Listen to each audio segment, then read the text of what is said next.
Namaskaram everyone. Welcome to the channel, and also I welcome you to this video series on Gautam the Buddha. My effort to make you aware about a great and rarest being, Buddha. आप लोगों को ऐसा लग रहा होगा कि सारी videos में यही शर्ट है। भाई ये जितनी भी वीडियोस बन रही है अभी एक ही दिन मैं बना रहा हूँ क्योंकि टाइम कंस्टेंट ही ऐसे है।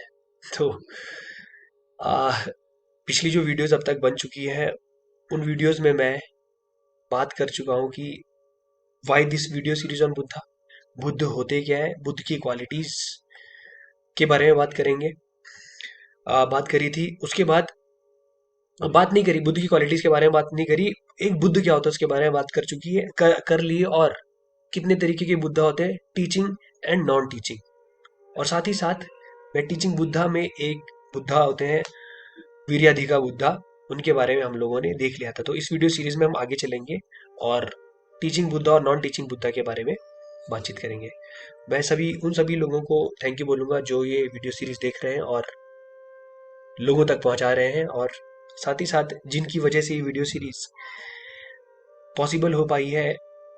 और जो मेरे सीनियर हैं उनको मैं थैंक यू बोलूंगा, और श्री एस एन गोइंका जी, जिनकी वीडियोस को मैंने देखा है, सुना है, और उनसे भी मुझे बुद्ध के बारे में कुछ जानने को मिला है।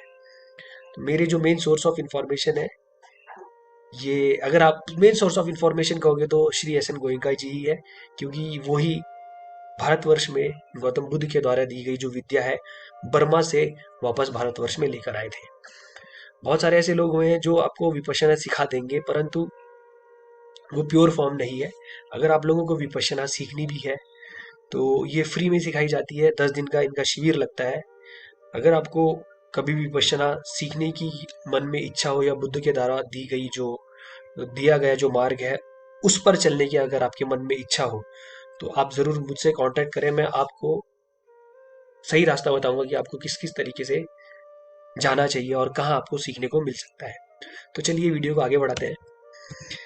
तो हम लोगों ने देख लिया था कि अब तक why this series on Gautam Buddha, who is a Buddha. अगर आपने नहीं देखा है तो मैं वीडियो का लिंक डिस्क्रिप्शन में भी दे दूंगा और ऊपर आई बटन में भी दे दूंगा, आप वहां जाकर देख सकते हैं। टाइप्स ऑफ बुद्धा में हमने देख लिया था, एक टीचिंग बुद्धा होता है, एक नॉन टीचिंग बुद्धा है। फॉर टीचिंग बुद्धास, या फिर जिनको सम्यक सम बुद्ध भी कहा जाता है, उनमें हमने वीर्याधिका बुद्धा के बारे में बात कर ली थी। 16 incalculable world cycle and 10⁶ world cycle, या फिर 10 लाख वर्ल्ड साइकिल्स, जिसको कल्पा भी बोला जाता है। कप्पा, अगर आप यहाँ पे देखो कप्पा लिखा गया है। मैंने पिछली वीडियो में बताया था कि गौतम बुद्ध नेपाल से बिलोंग करते थे, तो नेपाली को अगर आप हिंदी में कन्वर्ट करोगे तो हिंदी टर्मिनोलॉजी में लेकर आओगे तो यहाँ कप्पा को कल्प बोला जा रहा है। फिर इसके बाद दूसरे तरीके की टीचिंग बुद्धा जो है, दूसरे तरीके की जो टीचिंग बुद्धा है, जिनको कहा जाता है सद्धाधिका बुद्धा, जिनकी क्वालिटी होती है फेथ। अब फेथ किस में? Faith as the predominating factor. किसी भी अगर आप बुद्ध की बात करोगे तो उनके अंदर एक ना एक क्वालिटी आपको देखने को मिलेगी। तो जो हमारे जो गौतम बुद्ध हुए उनके बारे में ये कहा जाता है कि उनका जो क्वालिटी थी या मेन फैक्टर था, उनका एफर्ट वाला फैक्टर था। और बाकी जो बुद्धाज है, कुछ जो बुद्ध पैदा हुए होंगे उनमें से कोई जो बुद्ध हुए होंगे, जो श्रद्धाधिका बुद्ध होंगे, उनकी क्वालिटी रही होगी faith as a predominating factor. अब फेथ किस चीज में? फेथ धर्म में। धर्म में फेथ होने का मतलब क्या है कि अगर मैं छोटा सा एग्जांपल दूं कि धर्म और धर्म क्या है, इसको ऐसे समझे कि धर्म का मतलब होता है रूल्स। रूल्स, जिन रूल्स की वजह से ये क्रिएशन चल रही है, उनके ऊपर फेथ होना, उनके ऊपर फेथ होना एक क्वालिटी श्रद्धाधिका बुद्ध की होती है। उनके ऊपर फेथ होने का मतलब क्या है कि अगर आप कुछ गलत काम करते हो तो तुरंत आपके अंदर, जैसे किसी ने झूठ बोला तो उसके अंदर टेंशन क्रिएट हो जाती है कि मेरा ये झूठ पकड़ा ना जाए। तो अगर आप कुछ चीज गलत करोगे, असत्य बोलोगे, झूठ बोलोगे, तो तुरंत आपके अंदर टेंशन क्रिएट हो गई। अगर आप सत्य बोलोगे, तो आपके अंदर कभी भी टेंशन क्रिएट नहीं होगी। तो ये एक धर्म है जिसकी वजह से ये कुछ रूल्स हैं जिनकी वजह से ये दुनिया चल रही है। उसके ऊपर एक श्रद्धा दिखा बुद्ध की फेथ रहता है कि अगर मैं ये काम करूंगा तो मैं उधर पहुंचूंगा ही पहुंचूंगा। अगर मैं शील का पालन करूंगा तो मैं मेरी समाधि स्ट्रांग होगी, कुछ ऐसा समझे। एक श्रद्धाधिका बुद्धा बनने के लिए आप 8 इनकैलकुलेबल वर्ल्ड साइकिल्स, मतलब 8 अनगिनत वर्ल्ड साइकिल प्लस 100,000 या 1 लाख वर्ल्ड साइकिल्स, मतलब 1 लाख कल्पों में आपने जन्म लोगे, उसके बाद जाके आप एक श्रद्धाधिका बुद्ध बनोगे। सो आप समझ रहे हो कि एक बुद्ध बनने के लिए आपके अंदर कितना डिटर्मिनेशन होना चाहिए, कितनी आपकी वेट करने की क्वालिटी होनी चाहिए कि आपको पता ही नहीं है कि आप कितने जन्मों के बाद बुद्ध बनोगे, कितने जन्मों। और एक आदमी बुद्ध बनने की जब शपथ लेता है या अपने अंदर दृढ़ निश्चय करता है तो उसको इसका भान रहता है कि वो बुद्ध पता नहीं कब जाकर बनेगा। और कुछ लोग तो ऐसे भी होते हैं जो बुद्ध बनने के उनके अंदर सारी क्वालिटीज होती हैं, लेकिन उनके सामने दूसरा बुद्ध आ जाता है तो उनको बुद्ध बनने का अपना स्वप्न छोड़ना पड़ता है। जैसे जब गौतम बुद्ध थे उस समय महाकश्यप भी पैदा हुए, और ये कहा जाता है कि महाकश्यप के अंदर सारी की सारी क्वालिटीज थी एक बुद्ध बनने की, लेकिन जब महाकश्यप गौतम बुद्ध को देखते हैं तो वो छोड़ देते हैं। एक बुद्ध बनने का जो उनका संकल्प होता है वो अपने आप छूट जाता है। तो बहुत सारे लोग, हमें एक व्यक्ति के बारे में पता है जो बुद्ध बनना चाहते थे, परंतु वो गौतम बुद्ध को देखते हैं तो वो उन्हें छोड़ना पड़ता है। इसके बाद एक और बुद्ध होते हैं, ये टीचिंग बुद्धाज हैं सारे के सारे, पन्नाधिका बुद्धा। पन्नाधिका बुद्ध जो होता है उसकी उनकी जो प्रीडोमिनेटिंग फैक्टर होता है वो विजडम होता है, मतलब उनकी जो प्रज्ञा होती है वो बहुत अच्छे स्तर की होती है। मतलब वो अपनी प्रज्ञा के द्वारा, जहां तक मैं समझा सकता हूँ, मेरी समझ है, अपनी प्रज्ञा के द्वारा बुद्धत्व को प्राप्त होते हैं। हालांकि एक बुद्ध जो है वो पहले उसकी शील मजबूत होती है, फिर वो समाधि मजबूत करते हैं, और समाधि के बाद उनकी प्रज्ञा अपने आप धीरे धीरे धीरे बहुत उच्च स्तर की होने लगती है। तो एक पन्ना दिखा बुद्धा की बुद्ध, अगर एक पन्ना दिखा बुद्ध आपको बनना है तो आपको 4 इनकैलकुलेबल वर्ल्ड साइकिल, मतलब 4 अनगिनत वर्ल्ड साइकिल्स, और साथ ही साथ 1 लाख वर्ल्ड साइकिल या फिर जिनको कल्पा भी बोला जाता है, इतनी बार आपको जन्म लेना पड़ेगा, इतनी बार आपको जन्म लेना पड़ेगा, और तब जाकर आप एक पन्नाधिका बुद्ध बनोगे। इसके बाद आगे चलते हैं, और अब आते हैं non teaching Buddha. Non teaching Buddha में बुद्धा होते हैं पचेका बुद्धा। अगर आपको एक नॉन टीचिंग बुद्धा बनना है, या पचेका, जिनको पचेका बुद्धा भी कहा जाता है, वो बनने के लिए आपको 2 अनगिनत वर्ल्ड साइकिल और 1 लाख वर्ल्ड साइकिल्स में 1 लाख वर्ल्ड साइकिल में आपको जन्म लेना होगा, तब जाके आप एक पचेगा बुद्धा बन सकते हो। और ये जो लास्ट पचेगा बुद्धा थे उनका नाम है मतंग बुद्धा। और ये कहा जाता है, ये बताया जाता है कि एक धरती पर या इस यूनिवर्स में एक समय पर एक बुद्ध से ज्यादा बुद्ध नहीं रह सकते। तो जिस समय गौतम बुद्ध का जन्म होता है उससे कुछ आ, उस समय मतंग बुद्धा जीवित रहते हैं, और ये कहा जाता है कि गौतम बुद्ध के जन्म लेने से 7 दिन पहले मतंग बुद्धा एक सेसेशन की स्टेट में जाते हैं, जहां पर उनको ये भान नहीं रहता कि अगल बगल क्या हो रहा है। वो एक अलग स्टेट में रहते हैं जिसको सेसेशन, स्टेट ऑफ सेसेशन बोला जाता है, उस स्टेट में रहते हैं। तो जब वो उस स्टेट से 7 दिन के बाद बाहर आते हैं तो उन्हें ये रियलाइज होता है कि जो बुद्ध, सम्यक बुद्ध जो है, उसने, जिसने आगे चल के सम्यक बुद्ध बनना है, उस बुद्ध ने जन्म ले लिया है। तो तुरंत मतंग बुद्धा जाकर फिर अपनी बॉडी को किसी प्रोसेस के थ्रू लीव करते हैं।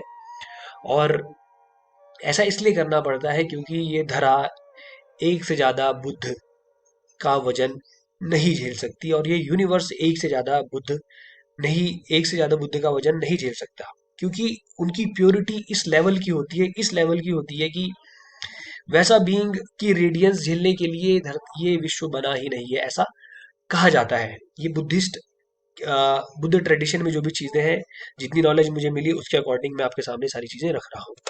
अब जब एक बुद्ध पैदा होते हैं तो बुद्ध जो धर्म देंगे आपके सामने, जो धर्म देंगे उसको सुनने के लिए भी कुछ लोग होने चाहिए। उनको शावका बोला जाता है, शवका बोला जाता है। तो ऐसे लोगों की भी दो कैटेगरी होती है। एक होते हैं अग्र शावका और दूसरे होते हैं महाशावका। एक अग्र शावका, जिसको ये भी कहा जाता है कि जो बुद्ध के द्वारा दी जाने वाली टीचिंग है उनके लीडिंग डिसाइपल होते हैं, मतलब सबसे उच्च स्तर के शिष्य होते हैं बुद्ध के द्वारा दी गई जो टीचिंग है उसके।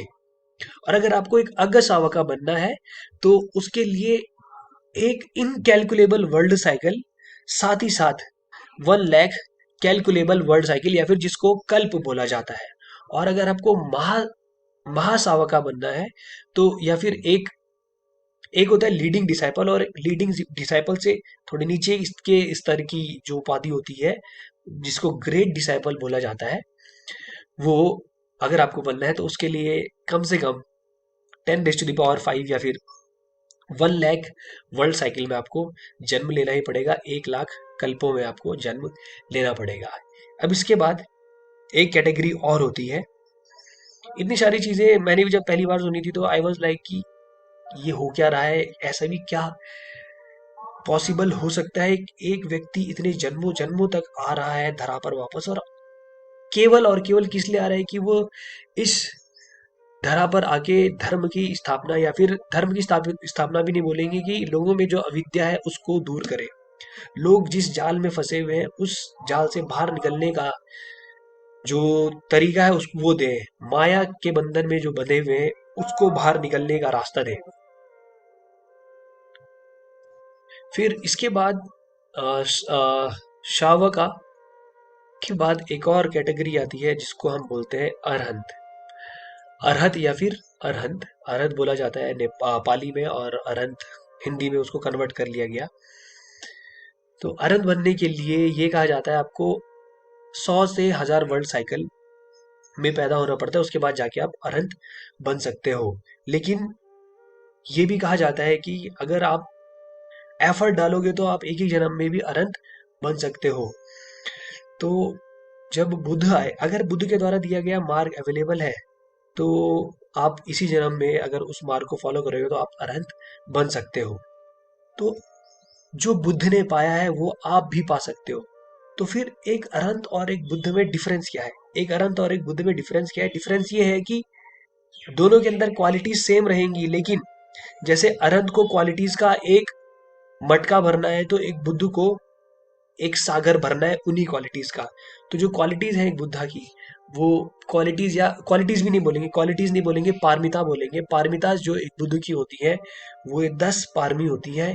इन पारमिताओं के बारे में हम अगली वीडियो में चर्चा करेंगे, क्योंकि ये मेन बहुत ज़्यादा इम्पॉर्टेंट चीज़ें हैं एक बुद्ध के लिए। और अगर आपको एक अरहंत भी बनना है तो तभी भी इन क्वालिटीज़ के बारे में आपको जानना बहुत ज़्यादा ज़रूरी है।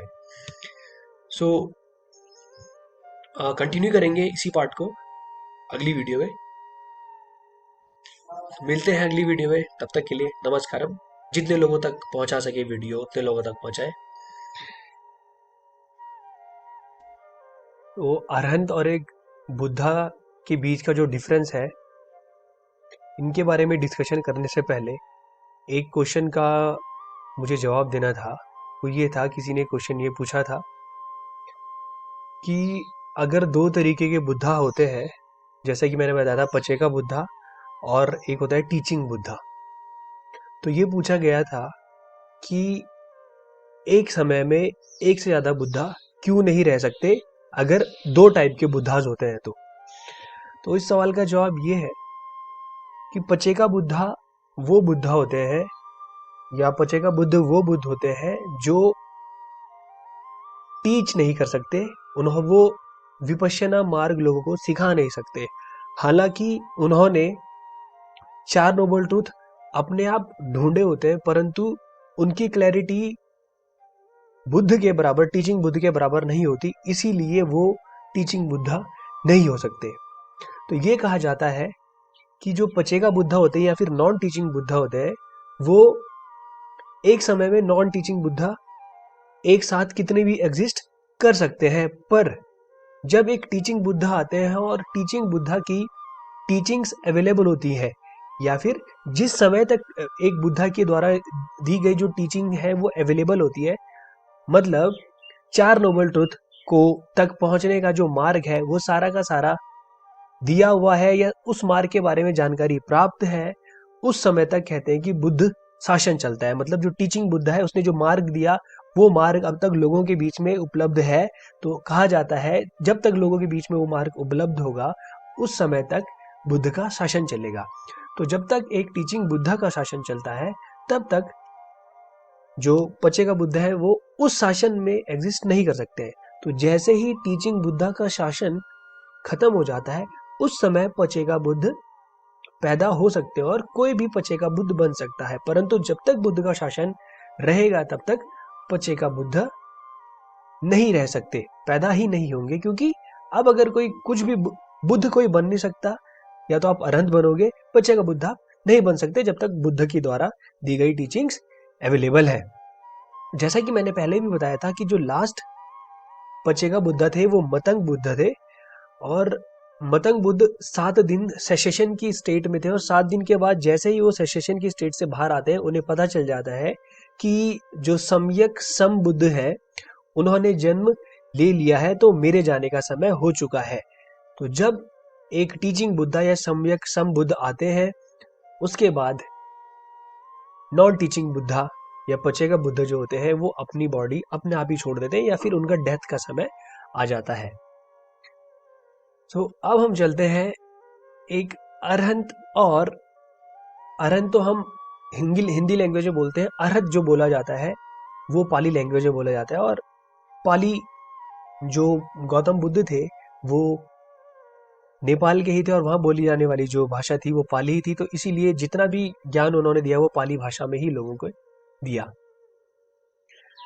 तो एक बुद्ध और एक अरहंत के बीच में क्या डिफरेंस होता है, मैंने जैसे भी पहले आपको बताया कि एक बुद्धा के पास कुछ पारमिताएं होती है, या फिर फिलहाल के लिए आप उनको ऐसे समझ ले क्वालिटी, लेकिन ये क्वालिटी भी नहीं बोलेंगे इनको, पारमी अगर आप पारमिताएं इनको बोलेंगे तो ये ज्यादा सही बेहतर शब्द है। तो ये 10 पारमिताएं होती हैं एक बुद्ध के पास: दान पारमी, शील पारमी, नेकम्मा पारमी, पंड या फिर प्रज्ञा पारमी, वीर्य पारमी, खांति पारमी, सच्च पारमी, अधिष्ठान पारमी, मेता पारमी और उपेक्षा पारमी।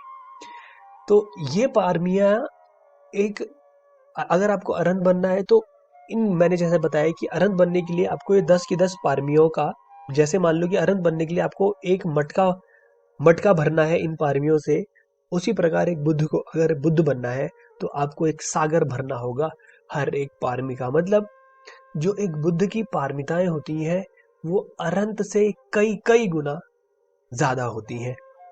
जब हमने पीछे ये भी देखा था कि अगर आपको एक बुद्ध बनना है तो आपको कितनी इनकैलकुलेबल वर्ल्ड साइकिल से होकर गुजरना पड़ेगा, तब जाकर ही आप एक बुद्धा बनते हो। पर जब आपको एक अरहंत बनना है तो अगर बुद्ध के द्वारा दिया गया जो मार्ग है वो उपलब्ध है, विपश्यना मार्ग उपलब्ध है, तो ये कहा जाता है कि आप एक जन्म में भी अरहंत बन सकते हो। और ये केवल और केवल जो चीजें हैं वो बुद्ध के द्वारा दिया गया जो ज्ञान था, या बुद्ध की जितनी भी टीचिंग अवेलेबल है, और जो मेरा रेफरेंस है वो श्री एस.एन. गोयनका जी हैं, और जो मेरे साथ विपश्यना मेडिटेटर है उन्हीं के रेफरेंस से मैं सारी की सारी चीज़ें आपको आपके सामने यहाँ रख रहा हूँ। हालांकि ये जो नॉलेज है आपको और जगह भी मिल सकती है, विकीपीडिया पे भी मिल जाएगा आपको ये सारी चीज़ें लिखी हुई, बट हमारे रेफरेंस के लिए, मेरे रेफरेंस के लिए जो बुक्स श्री एस.एन. गोयनका जी के डिस्कोर्सेज के बाद लिखी गई या कुछ ऐसी किताबें और भी अवेलेबल हैं, उन्हीं से मैंने ये सारी की सारी चीज़ें आपके सामने रख रहा हूँ। तो इन पारमिताओं के बारे में 10 की 10 जो पारमिताएं हैं बहुत ज़्यादा इम्पॉर्टेंट है। ये जो यहाँ पर पारमिताएं बताई गई हैं ऐसी चीज़ें योगी कल्चर में भी आपको देखने को मिलने वाली हैं। जैसा जब मैं इन पारमिताओं के बारे में समझाऊंगा आगे, तो आप रिलेट कर पाओगे इन चीज़ों से। तो इनके बारे में मैं अगली वीडियो में डिस्कशन करूंगा, क्योंकि वो वीडियो काफ़ी लंबी होने वाली है। तो अगली वीडियो में मिलेंगे। मैं आप लोगों से निवेदन करता हूँ कि ये वीडियो ज़्यादा से ज़्यादा लोगों तक पहुँचाएं, और चैनल को सब्सक्राइब ज़रूर ज़रूर करें, ताकि मैं जितना भी कंटेंट है मेरे पास वो ज़्यादा से ज़्यादा लोगों तक पहुँचाऊँ। और वो कहते हैं कि सब्सक्राइब तो आप करना ही करना है, साथ में बेल आइकन भी ज़रूर दबा देना, ताकि जब नई वीडियो अपलोड हो तो आपको मालूम चल जाए। और अगर आप लोगों के कुछ सजेशंस हो या किसी और टॉपिक पे वीडियोस चाहते हैं, कोई भी टॉपिक स्पिरिचुअलिटी से रिलेटेड, तो मैं उसके ऊपर वीडियो बनाने में सक्षम हूँ। तो आप प्लीज़ प्लीज़ कमेंट सेक्शन में बता दीजिएगा। सो मिलते हैं अगली वीडियो में, तब तक के लिए नमस्कार, धन्यवाद।